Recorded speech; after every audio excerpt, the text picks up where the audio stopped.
Assalamualaikum warahmatullahi wabarakatuh. Kabajamtoota jaalatamtoota hordoftoota YouTube Adam Inda Samrii bakkuma jirtanitti salaamtaan tiyya ta'uun irraa maddite isin haadha qabdu isiniin jecha har'a keessummaa kabajaa yeroo san Adam wajjin teennee dhaamsa baga isiniin ga'e isiniif dabarsuuf dhufne. Ammas irra deebinee hordoftoonni amantaa musliimaa baga Rabbiin ayyaana iidatiin isiniin ga'e kan baranaa kan bara egeree isiniin jechnee jirra. Ramadana soomaa baatan Rabbiin isinirraa haa qeebalu, Rabbiin nurraa haa qeebalu. Rabbiin kabaranaatiin nu ga'ee kan bara dhufuutiin akka nu gayu du'aa waliif kadhanna. Rabbiin umurii isin kaa'ee bara dhufus warra soomee iidas dhaqqabu Rabbi isin haa taasisu. Hunda keessanuu isin jaallanna. Dhiiraa dubartiin xiqqaa guddaan bakkuma jirtanitti kan dachii Awurooppaa irra jirtan, kan dachii Eeshiyaa irra jirtan, bakkuma jirtanitti bakka facaatanii jirtanitti yeroon tiyyallee baga isiniin ga'e isiniin jechaa jirti. Lale, bagi sini gaya jadi, bagi sini gaya jadi, bagi silki isi bagi sini gaya jadi, bagi sini gaya jadi, bagi sini gaya jadi, bagi sini gaya jadi. Oke, bagi sini gaya hunda keessanuu isin jaalanna. Ramadana boodas viidiyoodhaan kenna akkuma itti fufetti jira.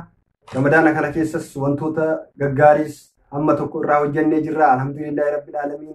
Waa hedduu isinii dhaamsa isinii dabarsinee jirra. Namoonni hedduu namoota maamiltoota hedduu horadhee jira. Alhamdulillahi rabbil alamin. Isin jaaladha. Ammas namoonni maamila kiyya ta'uu barbaadan, namoonni faamilii keenya ta'uu barbaadan YouTube chaanaalii kiyya subscribe gochuudhaan viidiyoo amma dura taree fi amma booda dhufus bifa salphaa ta'een argachuu dandeettanii bakkuma jirtanitti baga isiniin ga'e. Inshaallah har'a biyya ambaatirra jiraannee iida eegaa jirra. Gaafa Rabbi jedhee maatii keenya wajjin iida dabarsuun keenya hin oolu. Bakkuma jiranitti maatii keessanis maatii keenyas maatii keenya hundaayyuu bakkuma jiranitti Rabbiin umrii nuuf haa dheeressu. Gaaf tokko jireenyi biyya ambaa isinirraa guuttamtee nurraa guuttamtee maatii keenya wajjin bifa gaarii ta'een dabarsuun keenya hin oolu. Iidni baranaa kan bara dheengaddaatiin wanti adda godhu salaanni iidaa hin jiru. Alatti gabbayanii akka dursan hiriyoota wajjin wal arganii iida salaatanii akkasitti addaan galuun hiriyaa fuudhanii galuun hin jiru. Manuma keenyatti salaannaa homaa miti. Inshaallah Rabbiin keerimaaf waan kana godhe. Hundaafuu akka isinitti hin dhaga'amne bakkuma jirtanitti kan mana dalagaa jirtus obboleettiin tiyya bakkuma jirtutti mirqaana Rabbii keessa jiraadhu, mirqaanan jiraadhu, ayyaana gaarii siif haa ta'u. Akkasumas obboleeyyan tiyya kan dararaa garaagaraa keessa jirtan, kan biyya baqaa keessa jirtan bakkuma jirtanitti isinitti haa tolu. Wallaahi bakkuma jirtanitti isinitti haa tolu. Hunda keessan isin jaalanna. Hin jaalannaa miiriyee? Hin jaalannaa mi? Anoo na jaalattu? Na jaalatan? Na jaalatan? Na dhugaadha. Thank you. Mama. Thank you. Thank you. Akana jadi bagi sini kayak jadi. Mama. Nanya. Sudah. Ya sudah.